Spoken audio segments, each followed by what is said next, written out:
So you see? Yeah. Nice, honey.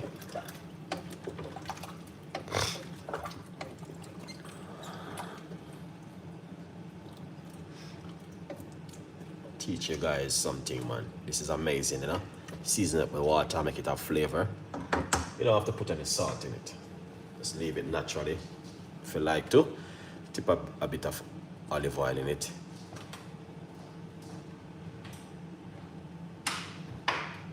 Yeah.